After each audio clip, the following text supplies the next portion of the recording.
Alright folks, welcome back to Irish and Scottish Fishing and Fly Tying. So today I'm just going to show you how to tie up my version of the Nemo cruncher. Very successful pattern. I'm not too sure about the origins of it.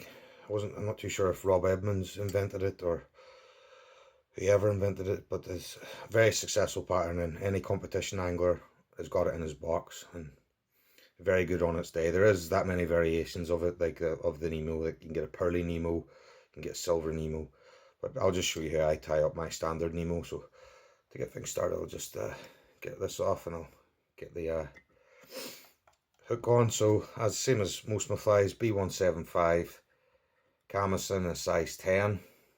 I do tie this pattern in a size 12, and I will tie it on a size 14 as well, because it is a very successful pattern. So that's my fly on, well, my hook on the vise. So I'm just going to come in with my thread, and for this thread I'm using a UNI-THREAD 80 in red.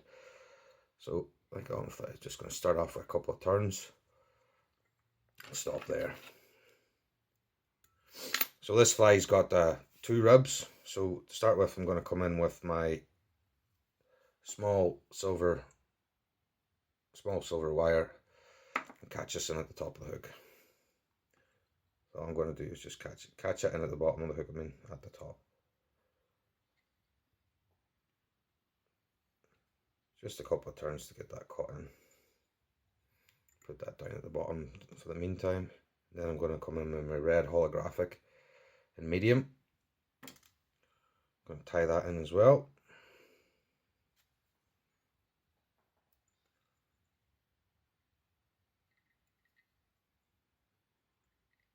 Just catch that in. Now all I'm going to do now is just hold the 2 materials down the bottom. Just catch them in. Don't worry too much about where it goes, like especially the red. I like the red more on the bottom, but I'll put it on the bottom here now. Down about that position, just past the bar. Just hold that out of the way. And then I'm going to come in with, for your tail portion. Now, tail portion, I'm using Fiery Brown and VENIARD short cock hackle. You can use the actual pheasant tail itself. You can use the hen hackle for the tails, but I seem to like, when I do my crunchers, I like my tail fibre to be cock hackle. I think it just gives it a bit more rigidity and helps it last longer as well. I find with hen hackles, I've got a habit of I'm not happy with that, so I'm going to come in and start again. Just rushing it a bit. So I'm going to come in, tighten my vise because that moved. Come in with me cock hackle, position it rough at the top of the hook, put a loose turn in, and then when I'm happy with the tail length, I'm going to lock it off. Yep, happy with that. Then I'm going to come in and snip. Diagonal cut helps build up the body. Then I'm going to work my thread to the top of the hook, just about this position. Then I'm going to come in with my natural cock, pheasant cock tail, and like a size 10, I tie with five fibres of it, and if I'm tying a size 12, I tie with 3. So I've already prepped them here ready, just so I can, for handiness sake. And then I'm going to catch these in at the point of the top of the hook with the fibres, with the points of the fibres, and run this down the top of the hook. Make sure it's at the top, and then come and do kind of touch and turns coming up just above the body. Stop there. This is more of an indication of where I'm going to stop. You want to have a good bit of end so you can do your thorax. Work your fibre up. Again, taking your time with this. Now, I use 5, but you can use 3, you can use more if you want, but I think on a size 10, 5's about the right, and it all depends on how good your pheasant tail is as well, like, because with the pheasant tail I have, 5 seems to be the right portion, and then when you get roughly to the business end, I like to hold it, because you can put hackle pliers on this if you're struggling to turn it. 2 turns over, and then 2 turns back just to lock it off.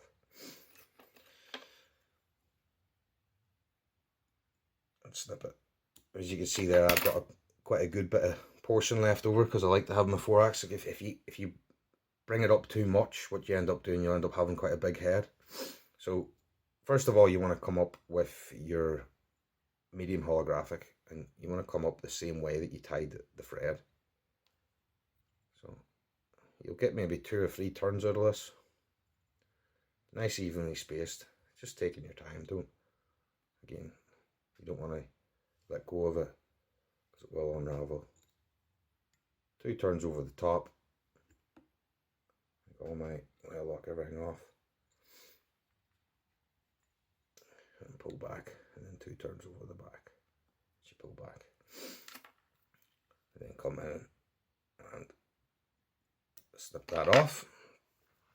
Then you want to come up with your small silver wire, and because you went this way with your rib, you want to come up the opposite direction. This is where the pattern, the Nemo pattern, this is how they tie them. So you come up, nice evenly spaced turns, just taking your time. Now you can tie this with a smaller and even smaller wire, but I think that using this gauge wire just gives it that little bit extra weight. Helps it get down through the water levels, I find anyway. But you can tie it in smaller versions as well if you want.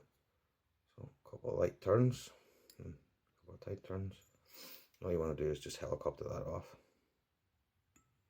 like so. A couple of turns ready for my thorax.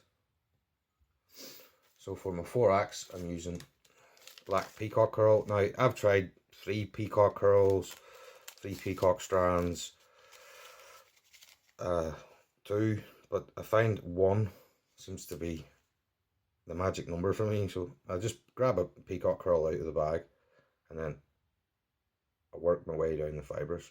I know I didn't say there, but I'm using black peacock curl VENIARDS. So all I do is just work my hands down the fibres just to get all the fibres out, and then I'll take this portion off. Just snip that off. And all I'm going to do now is just catch this in and start to build up a thorax. I'll bring it back to where I want my thorax to start. Yeah, and bring that up to the front. And taking your time with this, as it is peacock curl, and you don't want to be pulling too tight with it because it is quite a weak material. Now, you can do as big a thorax as you want with these. Just all depends whatever you want. It's your fly, you tie it how you want, but I'll just do 1 strand, go up and down it twice, and then lock it off. 2 turns over the top of it, and then pull them back, and then another couple of turns, and maintaining tension on the bobbin, pluck it off.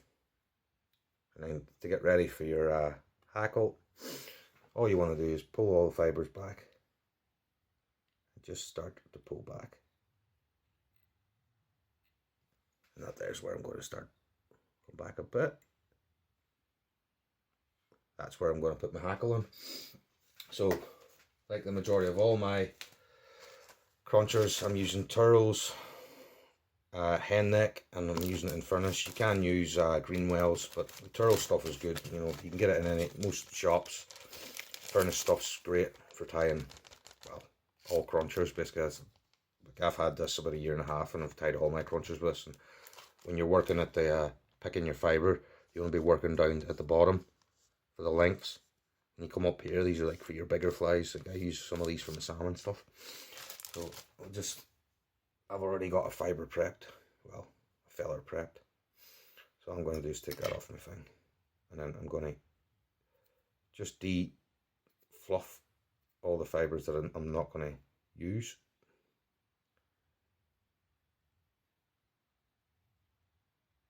So my fellers like this, and then all I'm going to do is catch in at the top of the hook. And if you watched my other cruncher video, tie it back to where you want the hackle to start, then come back down to the front of the hook, pull the tail back a couple of turns in front of it, and don't pull this, don't pluck it, you want to snip it. So just come in and snip.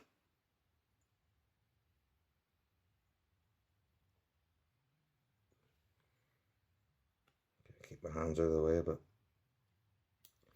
come in and snip it, and then you want to come in with your hackle pliers. I would definitely use hackle pliers when you tie them with these, anyway, because the fibres are that, it's quite a small fibre. Just helps you do it. All you want to do now is just do 2 turns, depending on the hackle you want. Just taking your time with it. As you see, like the furnace TURRALL stuff builds up nice.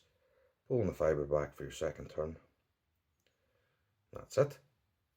What you want to do now is come in with 2 turns over the top,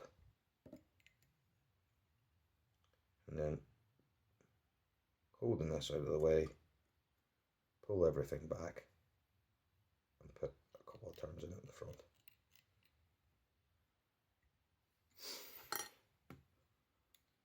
Then maintaining tension on the bobbin, come in with a pair of tweezers.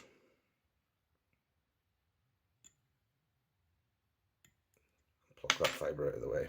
And then before you finish your head, make sure your hands are dry. Pull all the fibres back and start to build up your head. So I missed a couple there.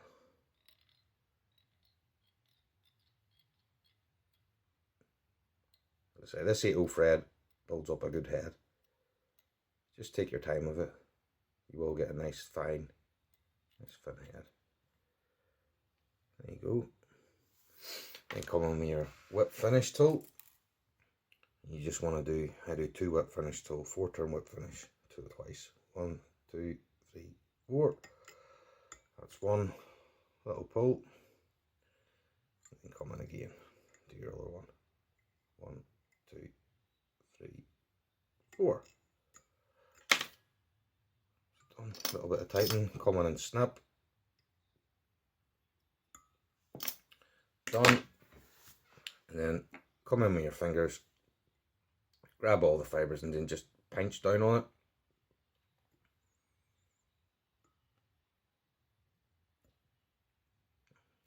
What that does is it just gets the fibres all set. Now you can tie this pattern with cock hackle at the front, but the hen just moves a bit better. So it does. If you tie it with cock, it is a bit more rigid, but that's why I keep the cock on the tail. So just to finish the fly off, folks, I'm just going to come in with VENIARDS fine head cement. Again, like all my flies, little fine portion on the head now. Put it on my drying stand, and then a bit too much there, so I'm going to come in and take that off. Work it quick, all the way around the head. Put that in your drying stand, and then when it's completely dry, put an coat on. That's the fly ready to go.